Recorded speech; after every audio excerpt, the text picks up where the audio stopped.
Welcome to this webinar. The European Football Agents Association presents FIFA Football Agent Regulations FFAR-Fetched. It was my idea for the title. I was trying to use FAR in a sort of creative way. I don't know whether I've succeeded. My name's Tony Sharkey. I'm CEO of the Football Transfer Forum. I've been an agent registered with the FA for 21 years and also a FIFA licensed agent for about 3 months. So I'm going to be your host today. We've got a number, well, we've got a five-a-side team actually of experienced sports lawyers who've been active in this space. They're going to be joining us on both webinars. We've obviously got, it's a two-part webinar. We've got that much to talk about. We've done this in 2 parts. So I'm going to hand over to, firstly, just to do the introductions, really. Roberto Branco Martins, will be joining us in a second. If you can just go back, George, to the speakers page. Yeah, so first of all, I'll go to Gregor. Gregor, could you just introduce yourself and tell the audience a little bit? Yeah, hi. Welcome here from Paris, France. I'm as Tony said, I'm a lawyer, sports lawyer based in Germany. I have been the managing director of the German Football Agents Association from its founding days in 2007 until 2020. I have counseled and advised the board of EFAA together with Roberto Branco Martins since 2008 and still do that today. And since January of 2023, I'm also a member of the FIFA agent working group. And as such, I had the pleasure of being in the middle of the heated discussion in Jeddah in Saudi Arabia in December, of which we will talk a bit more about tomorrow. Yeah, we're having, Gregor will brief everyone on the FIFA working group tomorrow, which is great to have somebody on the inside of that. Can I go to you, Carol, next? Hi, I'm Carol Coos, a partner at Mills & Reeve, where I head up the sports, entertainment and media sector. Yeah, we've been busy advising on the saga that is the agents' regulations in their various iterations. So advising clubs, players, managers, and yeah, federations. So yeah, we can see it from all angles as well as the agency side. So yeah, I think interesting to see kind of the practical impact of all of this, and hopefully we'll talk about that in more detail. Great. Have we got Rodrigo there? We'll go to Rodrigo next. I think. Hello everyone, welcome to the webinar. My name is Rodrigo Garcia. I'm the head of the sport department of Laffer Abogados. We're based in Spain, in Madrid. We've been also coordinating the Spanish legal actions against the FIFA agents regulations, gathering not only the Spanish Agents Association, but also 35 of the biggest agencies in Spain in a collective action against the rules before the Mercantile Court, and also claims before the regulatory body, competition regulatory body. So yeah, when we regularly advise players and agents in their deals, and obviously in connection with this interesting topic. Thanks, Rodrigo. As I said, let's have a look at today's agenda. We've got an introduction shortly. I'm just seeing where.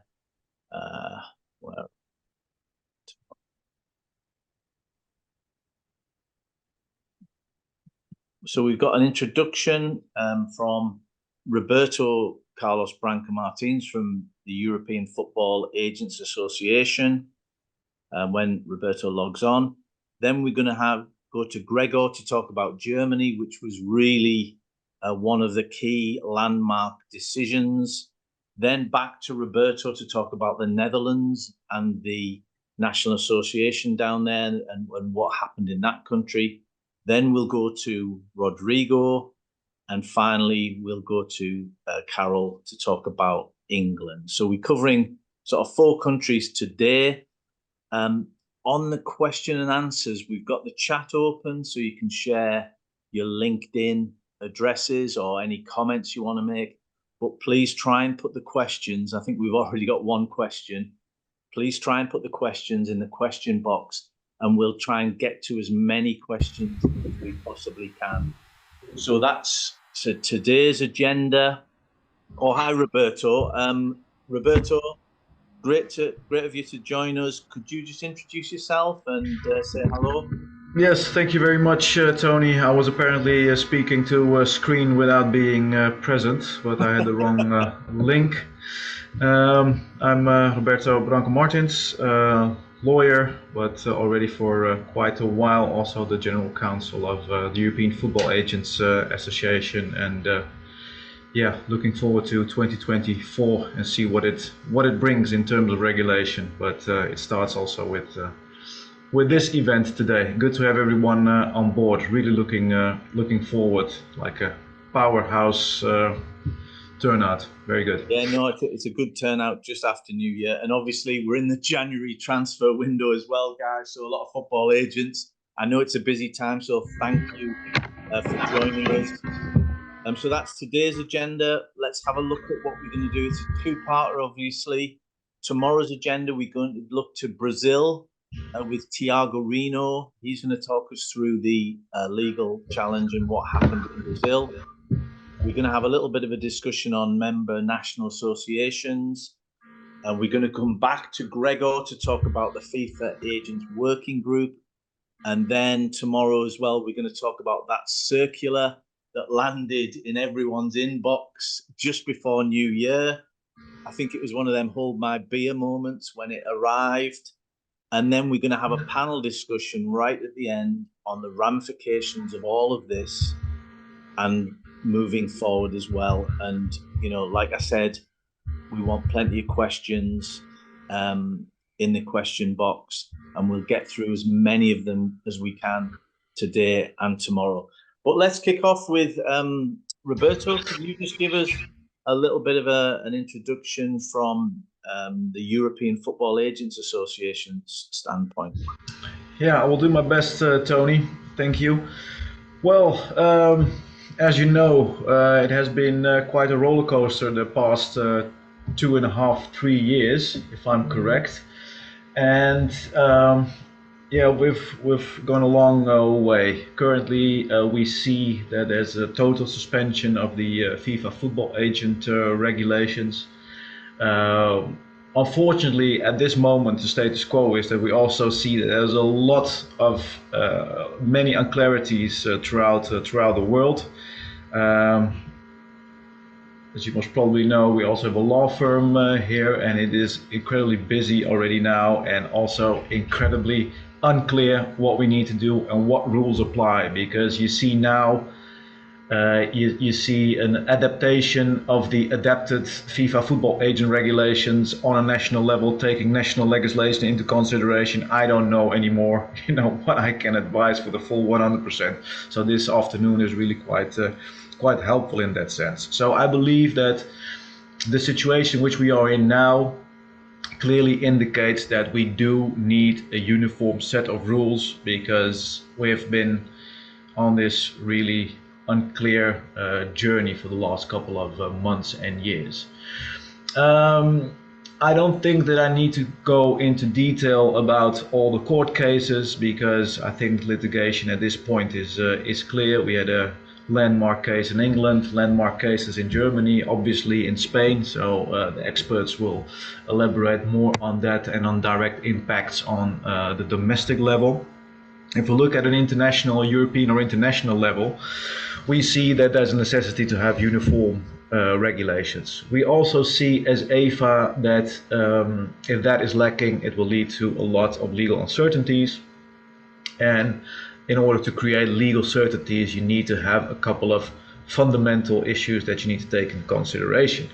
And those have not changed in the last couple of years. I will focus on the main problem that we have encountered as EFA and as agents in general, but there are a lot of issues surrounding those main fundamental issues that remain in place. EFA still thinks and believes that it is necessary to create a form of a threshold before entering into the market as a football agent. These thresholds should not foreclose the market for people that have interest to enter into the market, but they should bring at least a certain degree of quality into the market. So we do agree to a certain form of examination. We didn't agree at the time at elements of the examination that made it really difficult for people that were already working since 2015 and having employees and everything, and who would get into serious economic problems if they would not achieve to get the license. So we did not agree to that, but we'd agree to the principle of having exams. So that's one thing for starters, or at least a certain test before you can enter the market, those criteria. The second, if GDPR and other privacy policies and laws would be respected or will be respected, there's also not a big problem against something like a clearinghouse where it guarantees payments for all parties involved and where you know that the whole payment procedure is administered, if that is even connected to a route towards arbitration within FIFA, the Football Agent Tribunal. That was not a bad idea. So those kind of things are still on the table. And well, I can continue with a couple of other elements of the regulations that did not seem very problematic for starters. But now, as the things seem to have changed thoroughly, I believe that all these elements should be out on the table and should be ready to be discussed, from starters again. But obviously taking into consideration that some things were already quite a good way in the right direction. So that's where we are in terms of policy. We hope that this opens the door to a new set of rules and the process as such, and that's the second point I want to illustrate. And as such, that process will be more important than ever. I think that I'm supported by in this claim by some scholars and colleagues when I say that after the 21st of December judgments of the European Court of Justice, the Royal Antwerp case, the European Super League case, and the ISU case, I think that it is absolutely clear that sports governing bodies are now, well, suffering, you might say, from more scrutiny from organizations like the European Commission in order to prove that their policies are and their autonomy to come to new policies is indeed based on the role that they have in protecting also the sport. I think that a direct and practical concrete translation that has been created or made by the European Court of Justice is basically to say, people of these sports governing bodies, if you're here to create policies and if you're here to create rules and regulation that will have an impact on the day-to-day business of individual companies and as such on competition, you will need to show how you're structured and you need to convince us why these restrictions are necessary from the perspective of sports specificity. What good do you bring to sports, more in detail professional football, if you want to establish these kind of regulations? And we all know, and that's no secret, so we all know that many of the arguments used by FIFA in the light of trying to implement these football agent regulations were also a bit emotional. And I just want to point out also that some elements in the media were not 100% brilliant in clarity. If you say agents make 888 million in commissions, I think you should stress that the commission is a percentage of another payment, being a salary or a transfer fee payment, maybe even a payment made between clubs. So isn't the discussion then broader than only focusing on agent commissions by saying that those are too high? couldn't you say, hey, wait a minute, maybe those wages and transfer fees are crazy amounts, you know, and we need to look at the transfer world from a more holistic perspective. So I think that these arguments, which were in our perspective many emotional arguments, are not good enough. Not good enough anymore. European Commission, European Court of Justice is basically saying you have to put your money where your mouth is, or the other way around, your mouth where your money is, and you have to explain us what happens with all the funds that are created, circulation of money, and how do you guarantee solid and sound processes of decision making within your own organization. To make a long story short, I'm saying if FIFA now wants to have new uniform regulations that regulate the activities of agents, I can't see that these regulations can actually first come to the surface in the terms of being drafted and second being implemented without a proper form of consultation of agents. I do have the impression, but I think that Gregor has a more clear view on that as he was part of the FIFA agent working group, but I have the impression that FIFA is also more and more understanding this situation, and we are awaiting also further steps from FIFA. So that's where we are now in terms of where we want to go with a new set of regulations. I also want to stress, Tony, in that respect that we have learned from everything. We have learned from the past 2 years, 3 years, 2-3 years. And one thing that we've learned is that sometimes you get a little bit tired on knocking on the doors of stakeholders where you believe that they should be on the opposite side of the table. If they don't open the door, then you just end up knocking all the time, and simultaneously you will see new regulations being created, and you're not present to give input. So we do have an idea, especially strengthened by the fact that EFA is expanding tremendously in the last couple of months. Obviously, in times of chaos, people join each other, so that's a logic consequence. But it also strengthened us in the idea that if you have such a strong, a strong element of representation, we could also look at ourselves and see if a certain form of self-regulation could be created. Maybe that's a bit far away, but it's something that we take into consideration if things don't change. And last but not least, we're also focusing on a purely European solution if we would not be able to create a worldwide uniform set of rules. To look at the European Union, you have to be honest, the majority of cases were all on the European Union, on the European continent, the EU. So it would be logic also to consider the EU and obviously also Britain, judging on the outcome of the case there, as fundamental for coming to a new set of regulations. So it could also be useful to see how UEFA is looking at the whole situation, and to see also what the European Commission can do, and also bearing in mind obviously that back in 2016 already in the European social dialogue, the social partners have pointed out in a joint statement that they were not only interested but also standing for a solid and sound set of regulations for agents. So it has already been raised. Nothing new on that end. So that's where we are now, Tony. We're keen to find out how this will turn out in practice. We do have some 3 options in our idea that hopefully we can count on the full participation of agents in a proper consultation, where we believe that we should be present to show our interest in create this uniform set of rules. Yeah, thank you, Roberto.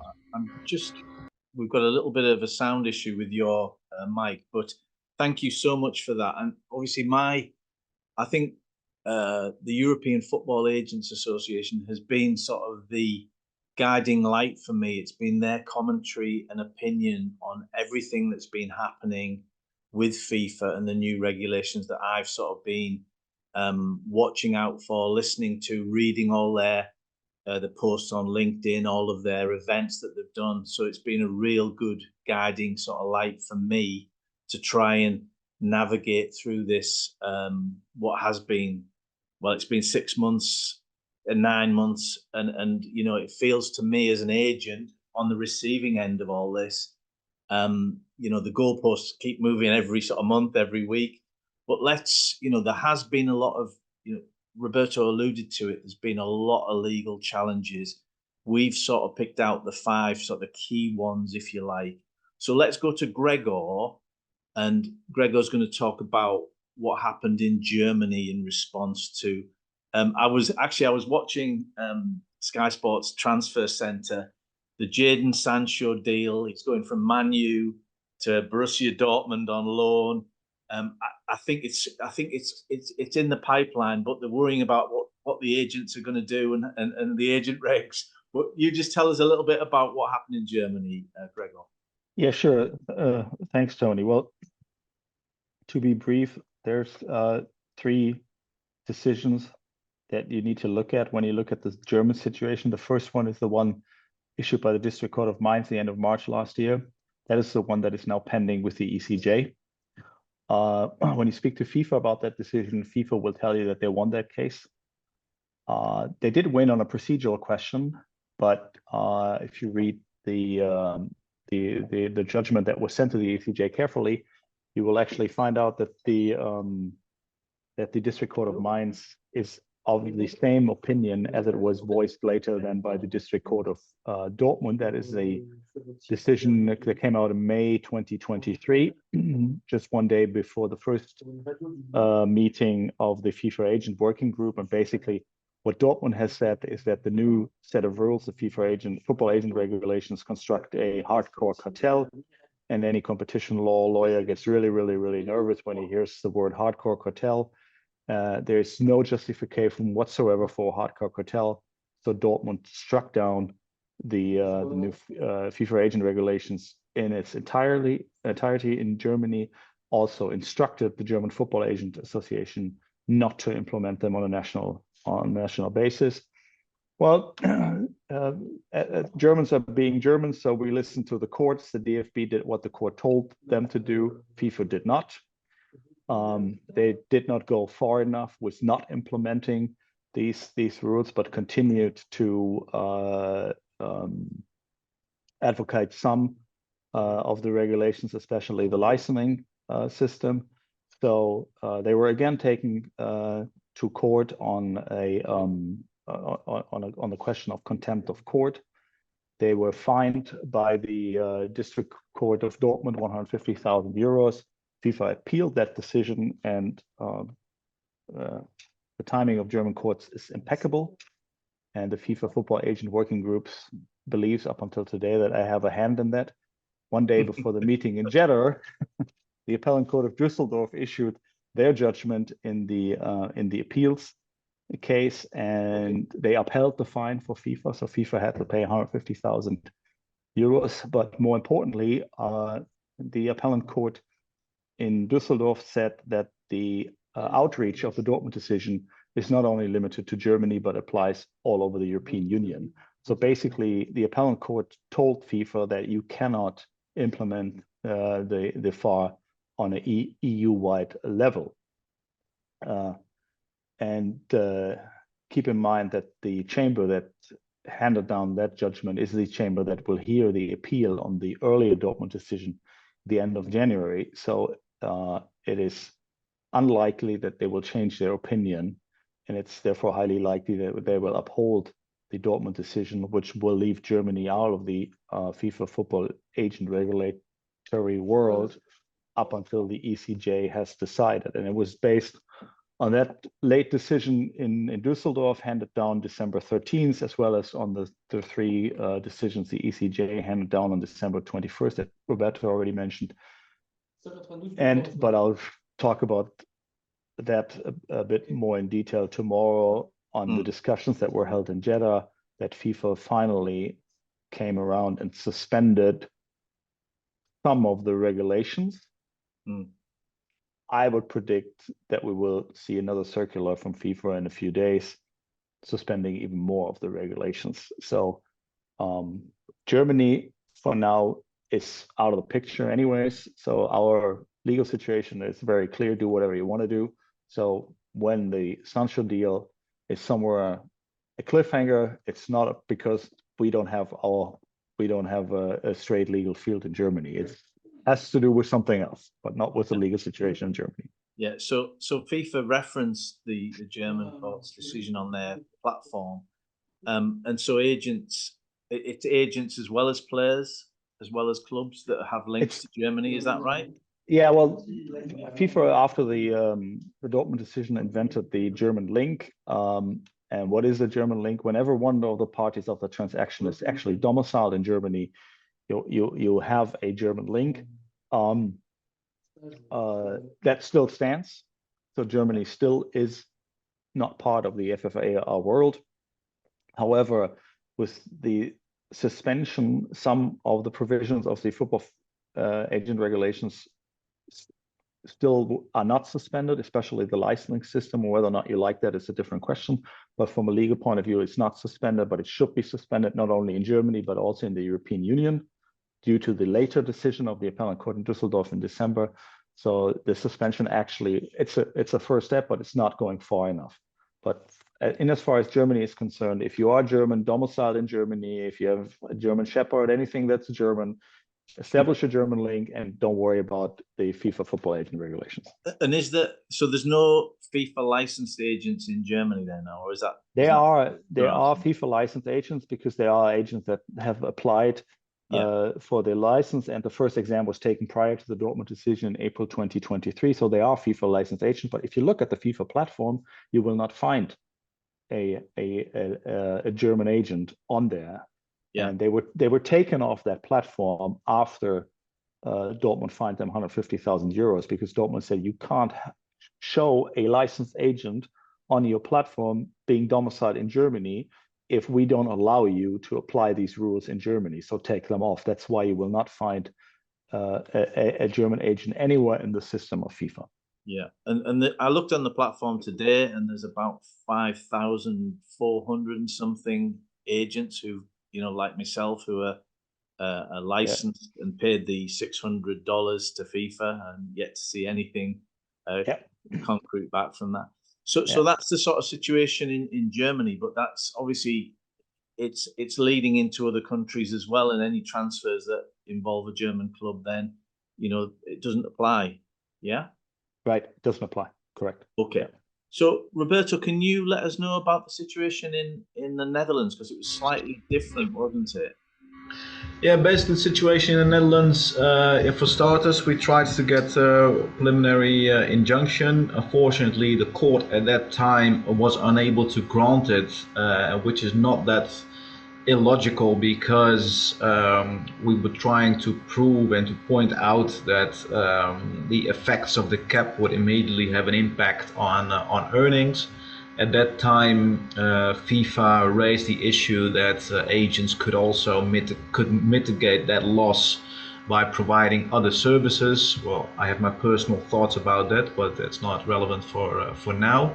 In any case, the court at that time said it was impossible to judge if indeed those agents would suffer those losses, as the regulations were not in place yet. So they denied the injunction, and we had to go and continue with the case on the merits. However, in the preliminary phase, there was an appeal. So we've just submitted files for the appeal. However, in the light of all the developments in the rest of Europe, the case has now been suspended, if I'm correct. I just received that information today. So the case is suspended. It's still registered, but it's suspended for the time being. I have to learn now from the lawyers, from the legal team, till when it is suspended. I'm not sure if we already have some news about that, but I assume for the duration of the time that it... Can you hear me properly, by the way? Is the microphone... It's really bad, Roberto. It's quite... Yeah, I don't know what it is. It's just... I don't know whether we can... Could you try logging out and coming back in? Because it's really taking away from what you're saying. While we wait for Roberto, Gregor, there was a couple of questions from anonymous attendees. The first one about Germany. So it says, so are you able to operate in Germany without a FIFA agent license? Yes. And that's a straightforward answer. That's a straightforward answer, yes. Yeah.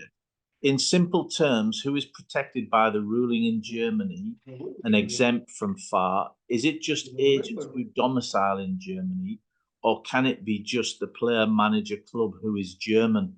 That's a good question. That is a very good question.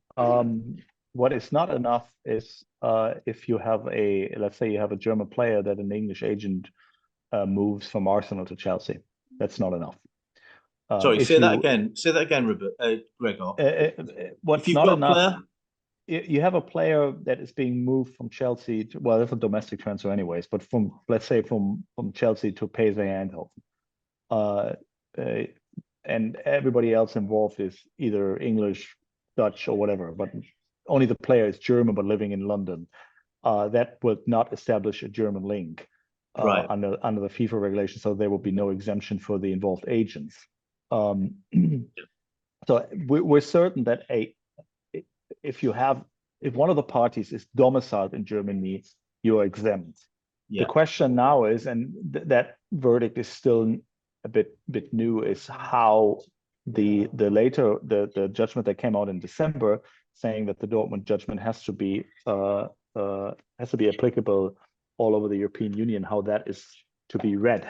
Do I have to read it that if I make a move from the Netherlands to Belgium, I am exempt because the appellate court Düsseldorf said so? Probably no, because the appellate court of Düsseldorf obviously is not able to administer a verdict or to enforce a verdict in the Netherlands or in Belgium. But it could lead to the involved agents if the FIFA football agent regulations would be applied by either clubs or by the national associations to claim for damages. Yeah, so it's and actually that decision led to the legal mess that FIFA has created. The suspension is nice, but it's not far going. What FIFA would have to do, at least on the EU-wide level, is to say, listen, the German link becomes a European Union link, and we're done with that. And let's let the ECJ decide, and once they have decided, we'll see what the actual legal truth is. Thanks, Gregor. Thanks. Let's go back to you, Roberto. Let's see how it is. Does it better now? Oh, that's better. Yeah. Thanks, Roberto. Sorry. Okay. So the question was, Tony, where we are. What did you? So we had a preliminary injunction. The role of the National Association was quite key in the Netherlands. Is that right? Sorry? The National Association played a role in the Netherlands as well. Yeah, it was a National Association played a role as a party to the litigation, obviously, and FIFA. Well, we didn't get the preliminary injunction, so we went on to the case to the merits. The case is suspended now. However, due to the threats of the pending case, the clubs in the Netherlands put some pressure on the Royal Dutch Football Association, and they requested the association to suspend the rules also for the duration of, well, till we had some legal clarity based on the other court cases, Germany, and most important, obviously, the European Court of Justice. So we didn't get the injunction, but obviously we got the result. So that was quite good. Yeah. That's where we are now in the Netherlands. Basically, we have regulations that have been implemented by the KNVB Football Association, and we are studying them now with Pro Agent. In all honesty, I haven't had the time to go through them thoroughly due to all the international activities, but I do believe there are some elements we're looking at critically now. But for the time being, this seems workable, as we don't have the caps nor the limitation on dual representation. We fall back again to Dutch national legislation that needed to be respected in any way when the FAR would have been implemented, and that is with a peculiarity in the Netherlands in relation to the country surrounding us, that we have there's an obligation for the employer to pay the agent, and it's not allowed for the player to pay the agent based on employment legislation. Right. Okay. So it's interesting that the clubs and the National Association were active. You know, and I don't think that's been the case in other places. I don't. Correct me if I'm wrong. No, I don't think so either. And it is something that I would like to bring to the table as well when thinking about a new set of regulations, because in addition to what I just mentioned, proper consultation being, in my perspective, one of the elements that need to be taken into consideration by sports governing bodies now.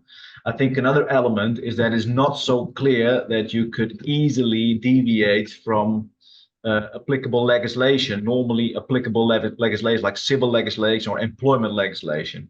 The exemption for a worker to pay for his own intermediation services is based on an international treaty of the International Labour Organization, which has a binding effect in many countries. So I think we would also need to be very critical to look at all the different set of rules and laws that are applicable to the activities of agents in the near future. So that will be interesting.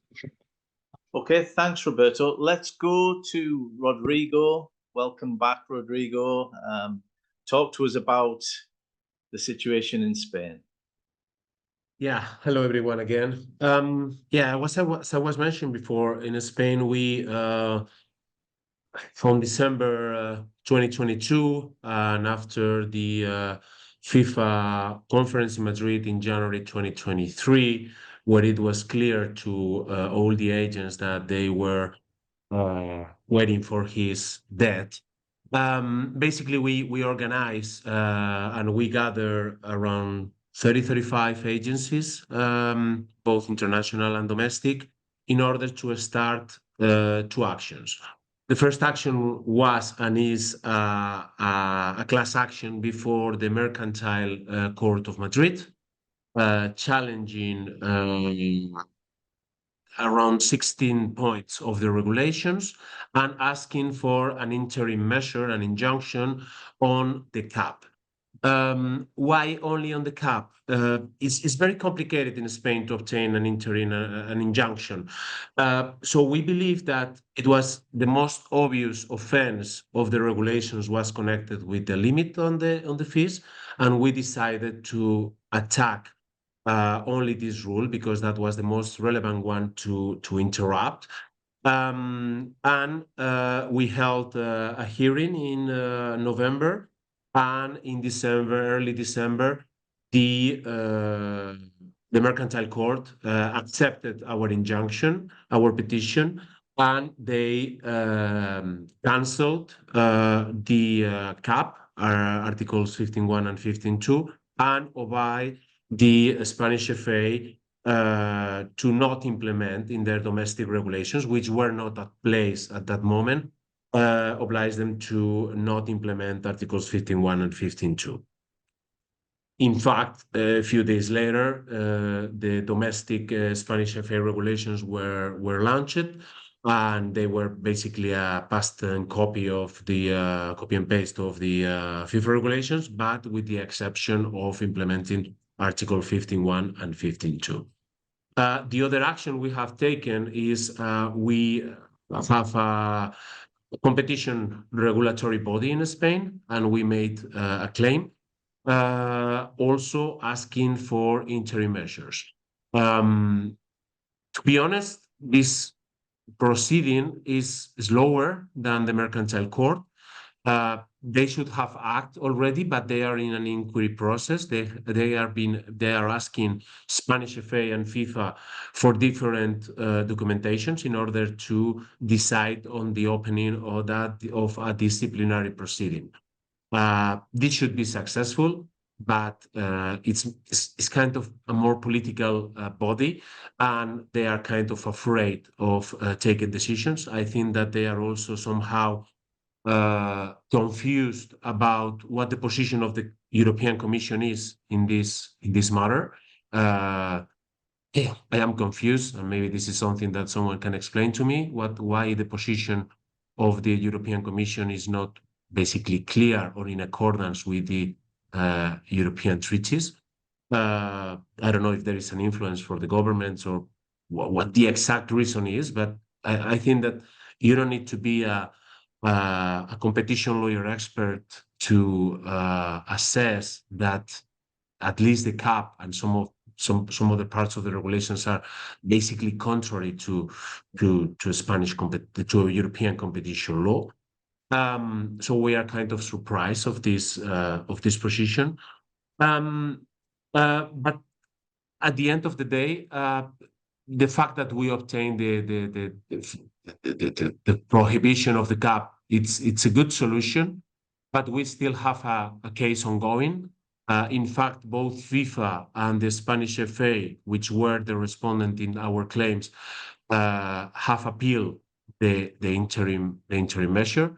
I guess now with the circular of FIFA updated December 30, I don't know how much sense does it have to maintain this appeal. It's unlikely anyway that this decision is changed in the Superior Court. But I would I would say why they are continuing with this process. Once that I think it's common grounds that we would all need to wait until the European Court of Justice decide on this. So yeah, another thing I would like to mention, not connected especially in concrete with the Spanish situation, but I mean, has anybody thought about what's going to happen in the future? Let's imagine that they win the case before the European Court of Justice if this mess and this madness continues. Carol will correct me later, but my understanding is that the FA panel decision is definitive, and therefore no cap will exist in England in the future. So what's going to happen? Are we gonna be in case FIFA wins this case in the future, which is very unlikely, but let's imagine this happens. Are we going to have different regulations than the English market? Are we going to increase the gap between the rest of jurisdictions and the FA and the Premier League?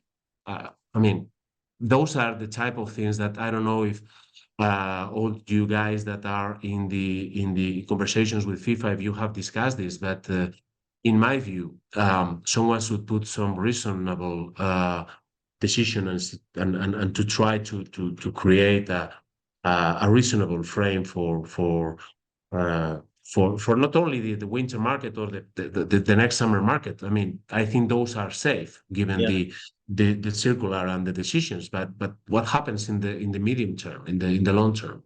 Yeah, I mean, we're going to discuss that in some length tomorrow, Rodrigo. What's the future look like? At the moment, it's the January transfer window. Let's just try and manage that as best as we possibly can. I was interested to hear that you had 35 agencies. So was that right, Rodrigo? Who would take? Yeah, it was surprising even to me because I wouldn't say that the agency work is the more coordinated and is not and probably one of the reasons FIFA has decided to try to regulate this is because they thought that agents will not be together on this. But I think that the necessity of being together has encouraged the agents to work together, and I think this is something that is going to be like this in the future, because I think agents have learned the lesson that if they don't work together, they will be punished.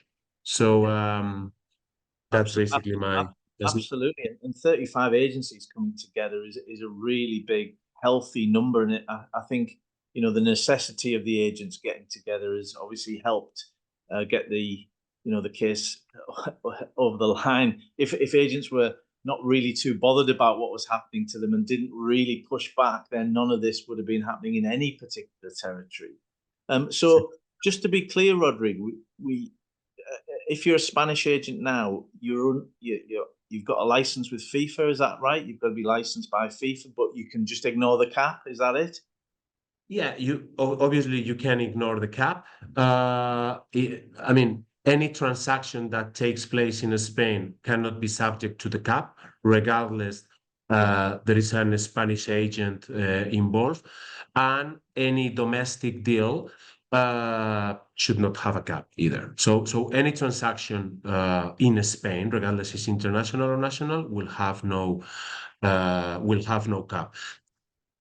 just to also to confirm that Spanish FA has not applied yet the instructions or the recommendations issued by FIFA on the circular for December 30. I don't know if that's the case in the rest of the countries, but our Spanish FA has not applied the circular. So theoretically, I mean, double representation, all the matters that are, let's say, cancelled or suspended by FIFA circular, has not been acknowledged and accepted and applied by the Spanish FA. I don't know what the situation is in other countries.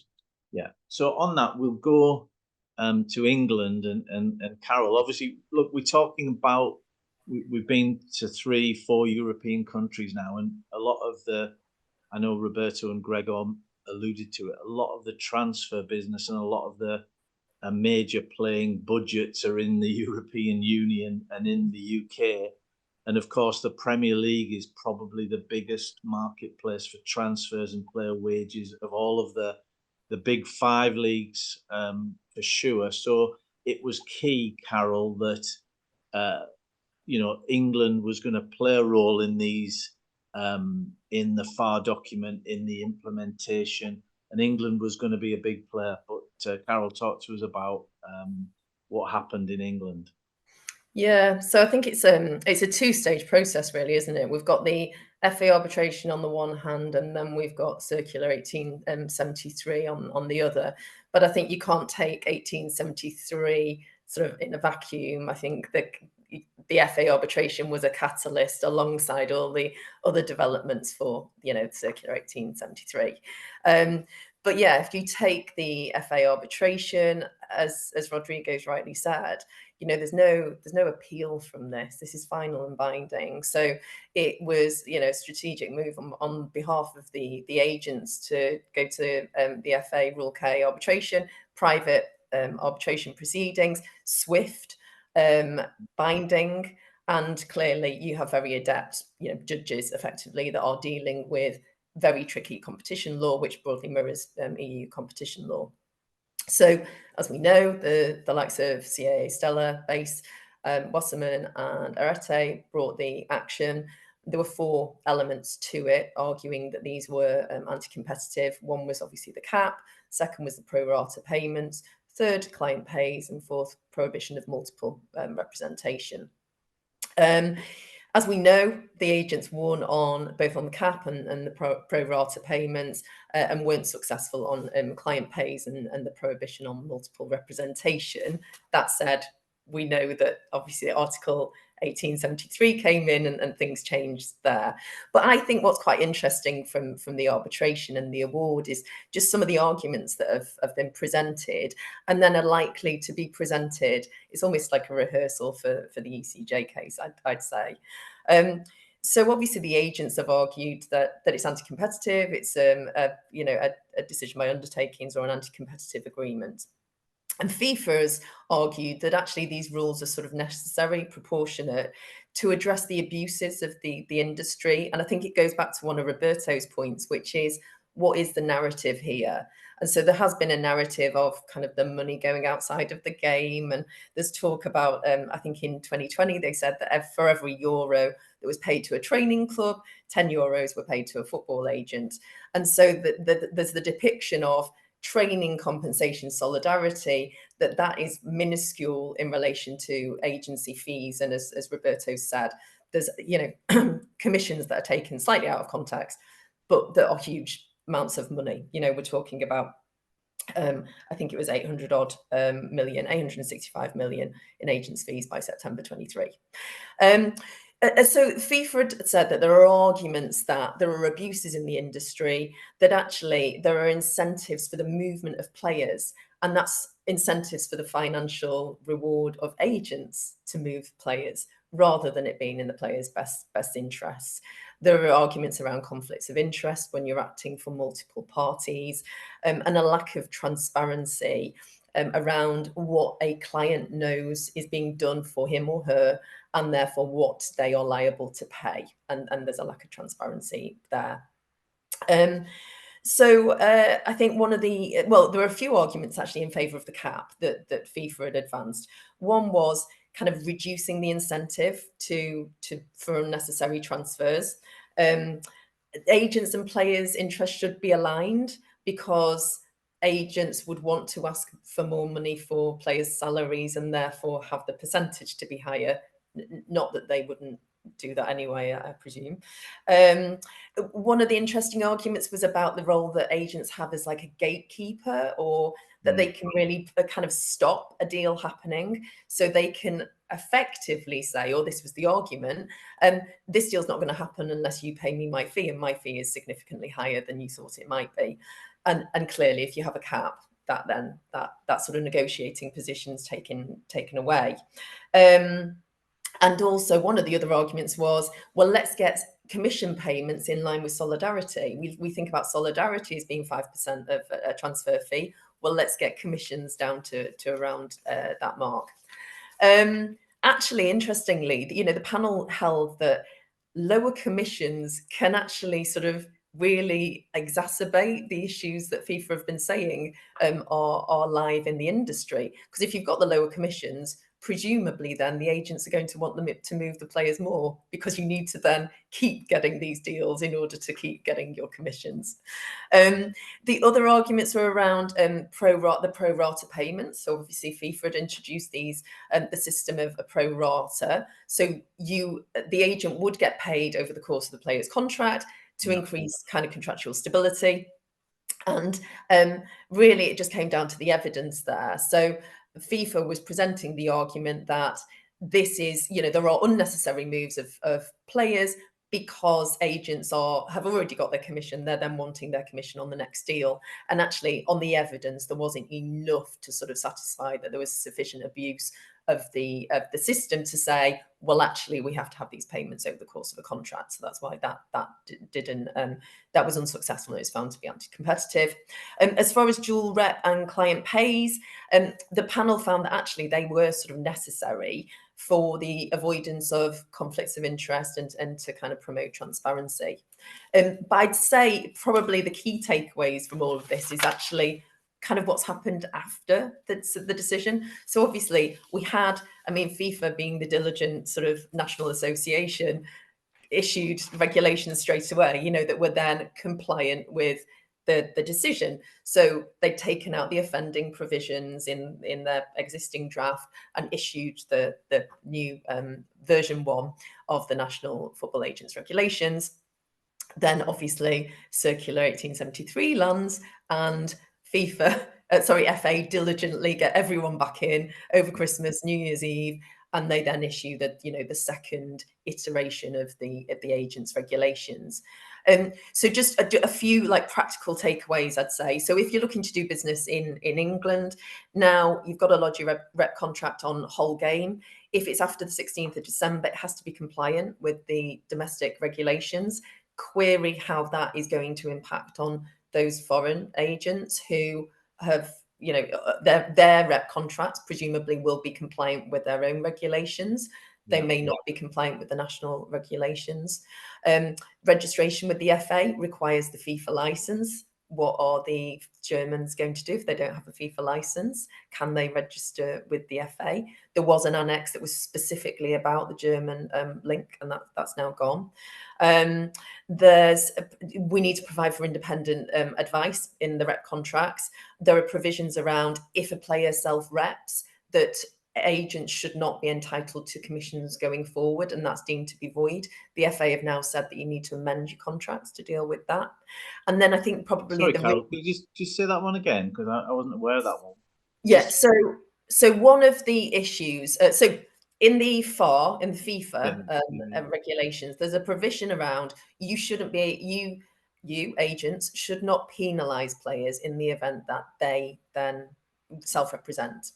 Now that provision has stayed in. That provision is in the national regulations, the FA regulations, and the FA's position is if you have these provisions in your contract, which are very commonplace, to have a rep contract that says in the event player represents him or herself, monies are still due to the agency or the agent, and they're saying that they are non-compliant with the regulations and that you need to make amendment to your rep agreement to satisfy that. Now, I'd argue if you had a severance clause, you can potentially get around that, but that's a different matter.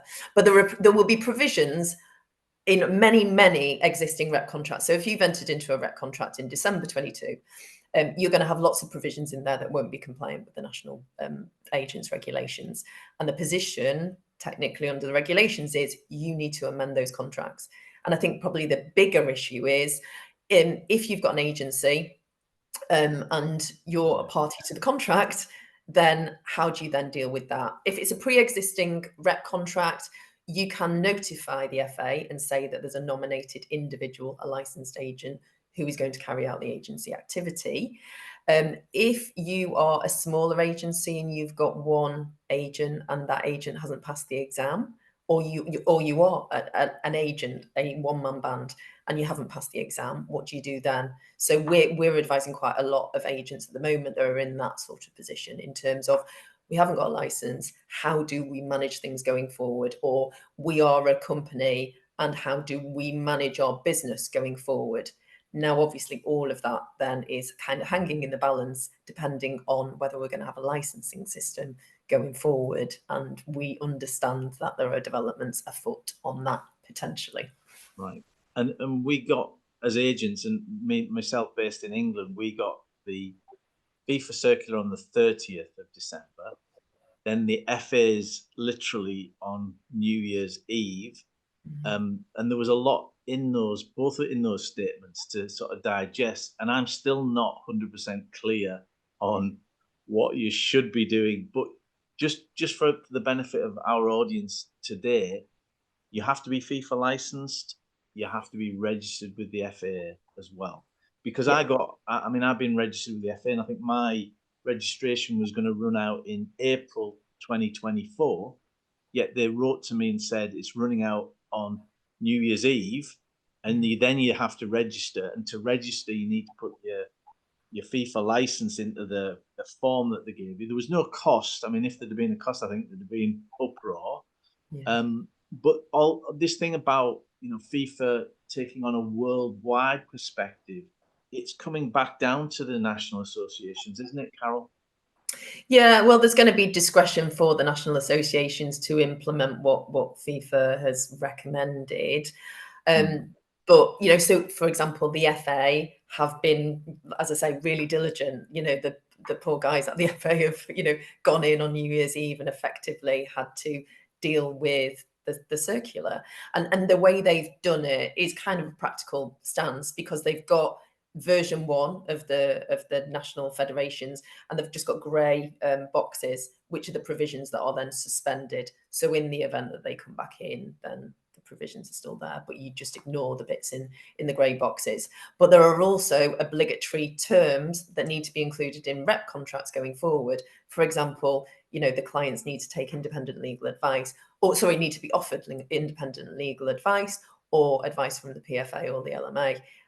That might not be in many contracts, and it's an obligatory term now. So there's things like that there's a lot to work through practically. It was interesting on England, because I was at the event that was at Wembley that the European Football Agents Association delivered, and the head of the PFA, Maheta, was there, and he was quite insistent that he was quite comfortable with the client pays scenario for players, which is really, I think that's upset quite a few agents, and it's not the norm in the business. What are your thoughts on that, Carol? I think industry practice has been for many years, and it might not be in other jurisdictions, has always been really that that the club pays and discharges it on behalf of the player, and then there's a taxable benefit. And I think as long as everyone knows that that is the case, and there are clear lines drawn, and there is evidently a conflict of interest, but the parties are broadly acting to get to the same place, I think provided there's total disclosure, then I think that it's workable. That's my view.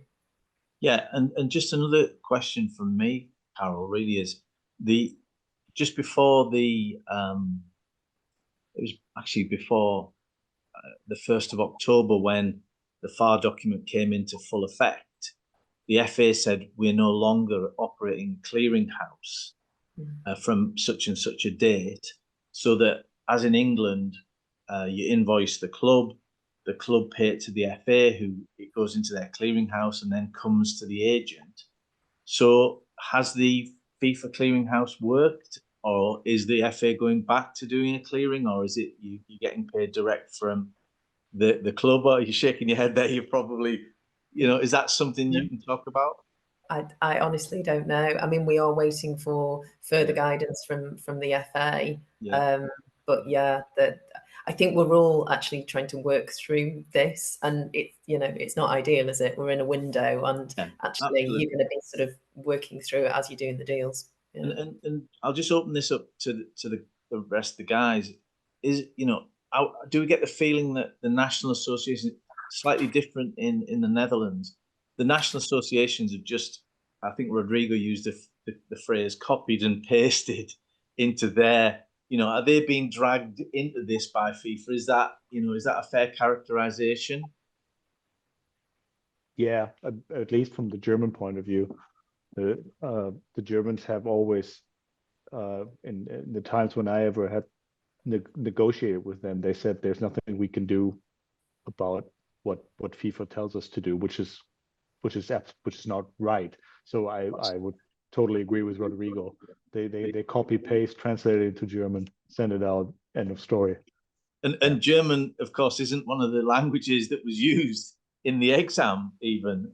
That's what you get for criticizing the FIFA president to hold a Winter World Cup. You will be removed as the official language.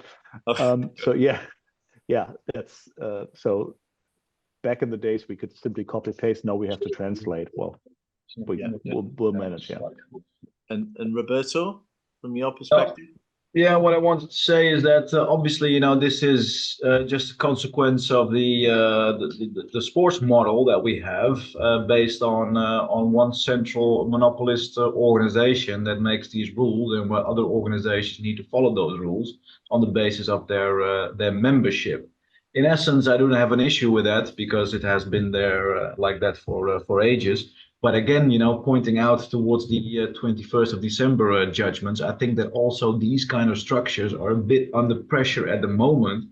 And I believe that under certain conditions, well, it may be a little bit wishful thinking, I would say, but under certain conditions, these sports governing bodies are, well, more likely to depart from total coherence with FIFA and UEFA if they believe that it will be a friction on the basis of the law, for them to explain why they follow these rules. At least that's my understanding, but maybe Carol, Gregor, or Rodrigo have a different opinion on that.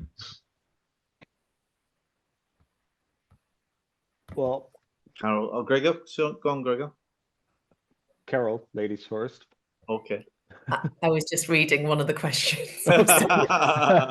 No, I mean, it has always been that FIFA is a private regulator, nothing more, nothing less. So they have about the same power that any private regulator has. Yes, they have 200 members in 200 countries of the world, but if I have 20 members in my neighborhood, I'm legally speaking the same thing as FIFA, and I cannot go above the law. I'm not above the law, and that hasn't changed. In Germany, there have always been regulations on job placement, which is apparently what a football agent does. There has always been a fee cap on job placement in Germany. Because if you make the athlete pay, you can only get a certain percentage of the total income he has for 12 months. That has been in the law since 2001. And we argued prior to all the court cases, we argued, well, if our government said there's a cap on what the athlete has to pay, our government also said there is no necessity for a cap on what the employer has to pay. So there is a law in Germany, and we told the DFB, well, you have to adhere to that law. Who cares? Germany is governed from Berlin, not from Zurich. And the German FA simply didn't listen. They said, well, yeah, but it's not. We'll see it differently. And one of their arguments is always, and I love that. It drives me nuts. Is if we don't do what FIFA says, we will never get another World Cup again. Well, the way we're playing right now, we'll never go to another World Cup again. But still, that is, I mean, what has that to do with it? You'll just have to settle for the Euros in the summer. Yeah, we only got those because we host them. But Rodrigo, on that question of national associations. I mean, I remember from we had some conversations with the Spanish FA even before we filed the claim against FIFA and them, and they recognize in private that we were right. They knew that the cup will be banned. They knew that we were right on many of the things that we were saying, and they thought they were reasonable. But they simply said, "There's nothing we can do," and this is kind of frustrating. I mean, this is something that, I mean, if you don't have enough independence to realize that we have domestic laws, ordinary law, real laws that are applicable to a situation, and you do nothing just because you are in a pyramid structure, I mean, this doesn't work. The system doesn't work.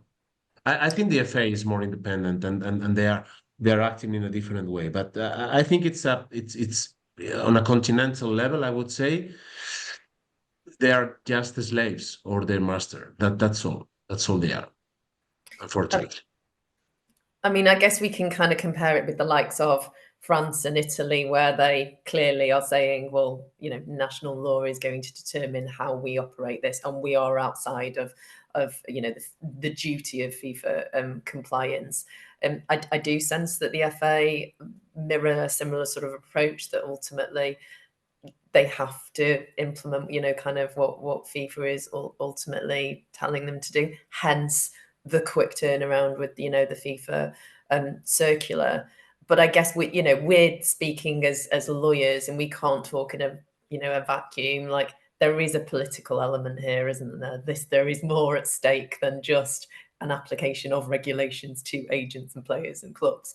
Yeah, if you, I agree with you. I mean, if you look at the regulations, FIFA regulations, I cannot believe they've been working, or they say they've been working on this from, I think it's 2017 or something. I mean, you see the influence of FIFPro on some of the regulations. You see the influence of ECA in some other parts of the regulation. It's not a coordinated regulation. And you see that, I mean, they just accepted pressures in certain issues from ECA.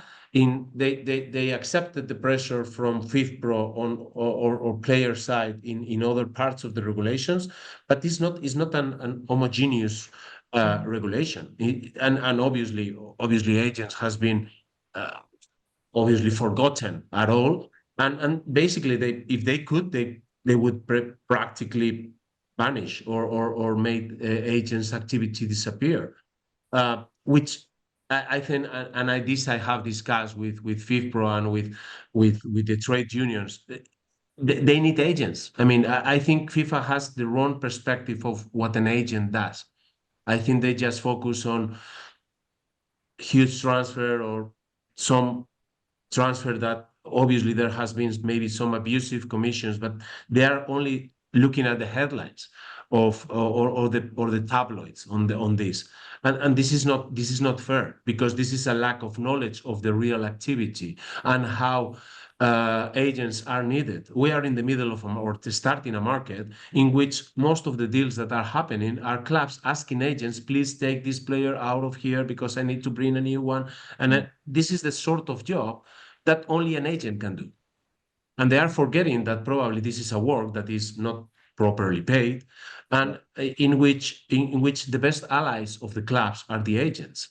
Yeah. So, I mean, I don't know if this has changed in the consultation process, in the recent consultation process, and they are effectively realizing of what the activity of the agents are.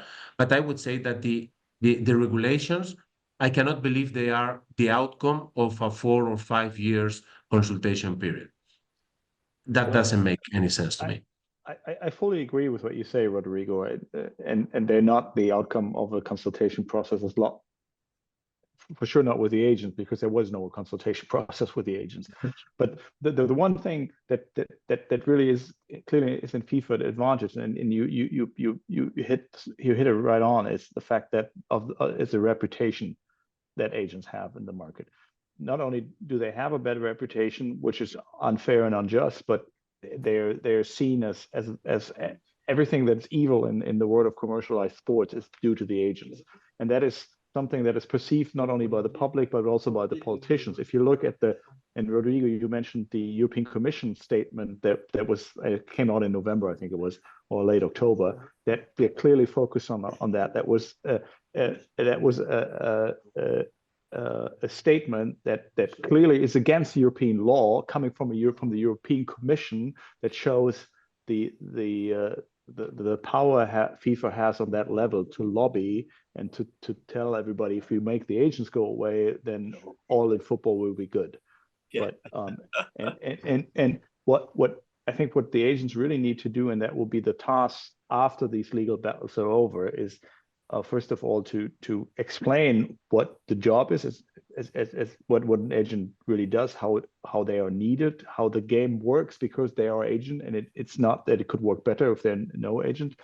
And secondly, I think that's what Roberto said at the very beginning when he talked about the dream of self-regulations. A court can tell us what we cannot do. A court will never tell us what we can do, and we have to present an alternative. We can, if we have to tell FIFA what you done was against the law, this is how we should regulate it. This is how it should be done, because we're the ones that are working in the market. We understand how this works. Yeah, I totally agree, Gregor. Do you know the thing with the FIFA regs and the FAR document? I was under the impression that it was going to be worldwide and it was going to help the industry to a certain extent. Obviously, there's certain things in there that don't help. But that's just in tatters at the moment, isn't it? It cannot be worldwide. There's so many jurisdictions that have had legal challenges. There's so many countries. Carol mentioned Italy and France. The worldwide element is a non-starter, isn't it? Because we're still having to register with FIFA and then register with our own FA. Do we have to register with another FA if we have to do an international transfer? And it goes on and on. So I think that's in tatters. That is one of the arguments that they present, and that they also presented at the working group meeting, that we as FIFA have to regulate the entire world. Well, first of all, that's not true. Yeah. And because there's national laws and national regulation. And secondly, if you look at it from an economic point of view, and Carol already pointed that out, is it is a European game. 90% of the transfer revenue in the entire world of football are done in Europe. So from a FIFA perspective, I must focus on the European market. And that, because not only is that where the most money is in, but that's where my money comes from. If the European market would turn away from football, FIFA would be in a lot of trouble. And so their attitude to saying we have to regulate 200 worlds, we have more members than the United Nations, no, that's not true. You're still a private regulator. Yeah. Provide a framework, but let the national associations under their law govern each individual country. We're going to hear tomorrow from Thiago Reno about Brazil, so that'll be very, very interesting. Tony, unfortunately, since I'm in Paris, I have to run and catch my train back to the fatherland. Thank you so much, Gregor. We'll see you tomorrow for the working group session, the FIFA working group, which I'm desperate to hear from you on that. But thank you for today, and we'll see you tomorrow. Thanks Gregor. A lot. Thanks. Bye-bye. Let's get through some questions, guys, because we've got a hell of a lot of questions here. And if you feel that you can answer it, then just go ahead and jump straight in. Could someone please confirm whether or not the relevant provisions of the FAR have been suspended by the SAFF in Saudi Arabia? So we've seen this year the investment coming into the Saudi Arabian football market. Can anyone answer that? No, not aware, but I think that's one of the issues that we we still don't know. So, for example, Rodrigo's just said, the Spanish FA haven't kind of implemented the regulations the FA have. We actually could do with, and I think Roberto covered it perhaps at the Wembley event, just in terms of where we are at in different jurisdictions, because there's not enough transparency, is there, to actually be able to operate knowing what the system is in place in the various jurisdictions. Yeah, we'll try and get an answer for tomorrow for that one. Next one is there any indication of when the ECJ will make its ruling? Is there any indication? My understanding is that it should take at least 1.5 to 2 years. Wow. From now, Rodrigo. So maybe in the summer of 2025, potentially. Yeah, I mean, I think I'm being optimistic. In fact, I don't know if you have a different perspective, but my understanding is that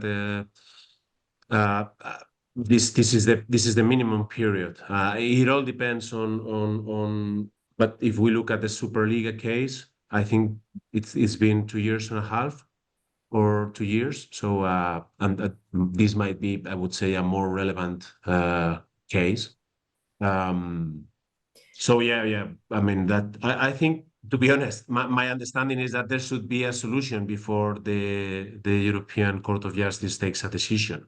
I don't think nobody's gonna work in this environment with suspended rules or part of the rules for 2 years. It would be crazy. Yeah.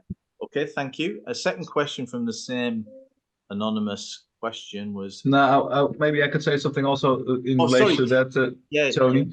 I just want to stress what Rodrigo is saying. It feels like a bit of a sort of Damocles hanging over our heads, as we don't know for sure, obviously, what the outcome will be. I think that the various stakeholders will be looking to find a solution, which is basically uniformity with the relevant applicable laws before the actual judgment of the courts. I believe that is something that we will try to attain in any case.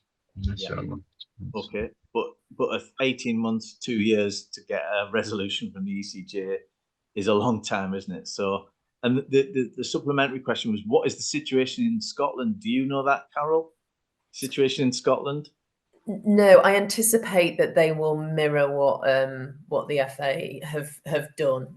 Ultimately, I think they are relatively compliant in that they will just implement, the provisions of the circular. So I think they will suspend. I don't know that for certain, but that's my sense. I don't think they've issued anything yet I'm aware of. Okay. We have a question about who is regulating, enforcing against unlicensed agents. And I suppose that's the question is in the UK, but I suppose that's anywhere. There was an issue before FIFA deregulated about unlicensed agents operating in the business. Who would be regulating that, or is that just another thing that we have to put in that question mark box? It just depends on whether it's a domestic matter or international. So, if it were a domestic matter and you were using an unlicensed agent, then it'd be the FA. So, we know the scenarios. There are agents that have a stable of players. They didn't pass the exam, and they're now in a position whereby they've still got the relationship with those players. Their agency still is employing them. Yeah. What do they do? So those guys need a solution, though, Rodrigo, don't they? There needs to be, if you haven't managed to pass, or you're not a legacy agent and you haven't got your FIFA license, but you've got a stable of players, you need to be able to do something within the legal framework, within the framework that we've got, which is very complicated, to be able to still continue to operate until you do. Yeah, I think this is something we have commented, and I mean, I only see a way, which is that you, let's say, subcontract a registered or legacy agent, and the player, let's say, accepting, depends on what the contract says, what the rep contract says, but if the player accepts that the representative of the agency is going to be a third party connected, and will be the one who will handle the negotiations. I think that would be the most the best solution.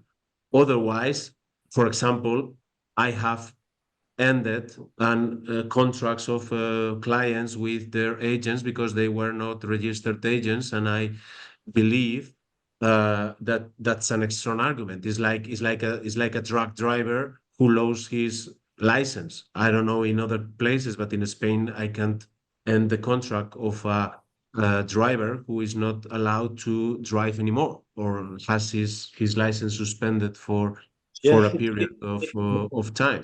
It does seem harsh in this circumstance, Roberto. No, but indeed in those situations. But then again, and I'm also counting on my colleagues here to back me up or to correct me if I'm wrong. But especially in such a situation, there is, it's not all that has to be felt as a loss for FIFA or UEFA in this, because I do believe that if we look at the recent cases.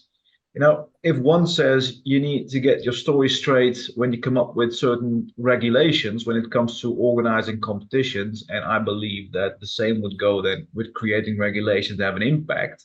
But if they do have their story straight, then they have a quite big amount of autonomy still. And in my perspective, if you look at a situation where someone has had the opportunity to took multiple examinations. Let's say that you will have a regulation that is less strict as the one that was presented now in relation to the 2015 registered intermediaries not having a license. Let's assume that you would say, okay, we will have a phase of 2 years, where you will have 4 chances to take the examination. And if you can't do it in 3, you will get a verbal examination, whatever. But then in my opinion, it is proportionate or more proportional, let's put it like that, it does not make any definitive wordings here. It would seem to be more proportionate to require an examination if someone has had a more logical and open chance to be successful at such an examination. So it could be that those examinations should be allowed or are allowed, and that you would come to way less situations where people will be frustrated to enter the market, but that they truly had enough chances to go and do the examination. So it's looking to find a balance. I wouldn't be very comfortable to say 100% convinced the examinations are too strict and they should be out. I think FIFA does have an argument when pointing out that there are some, in my opinion, just tip of the iceberg, but some situations that create tip of the iceberg in the sense of that a couple of bad examples have created this mass perspective on the bad image of the industry. So I think the industry as such is not that bad as is illustrated sometimes, but indeed you do have sometimes justification to bring up some thresholds or create at least some limitations and quality requirements before entering the market. Yeah, I agree. I mean, look, today was supposed to be the day when registrations opened for the next exam. Does anyone feel that the next exam is going to happen in May? I don't think so.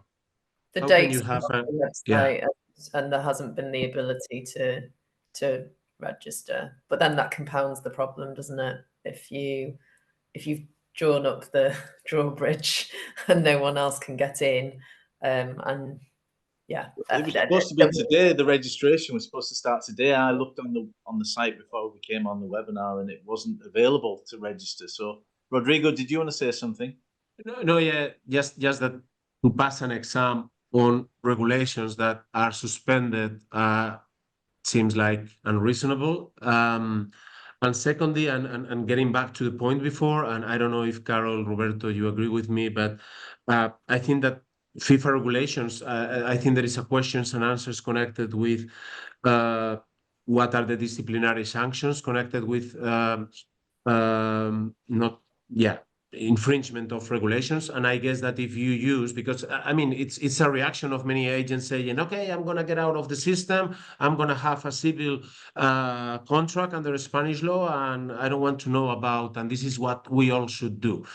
My understanding is that both players and clubs would be sanctioned, and this is clear. I mean, I guess that potentially, I haven't seen any practical case yet, but potentially, if you use an unregistered agent, if you are a club, you can be banned for acting in the transfer for 1 or 2 periods, and if you are a player, you could be banned for playing for 4 to 6 months. So it's basically the similar.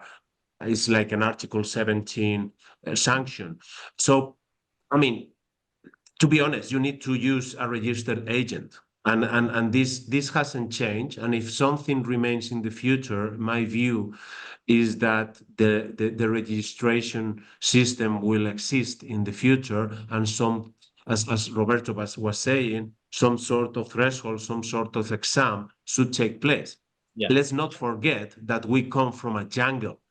What they approved in 2015 was even more unreasonable than what they did in 2023.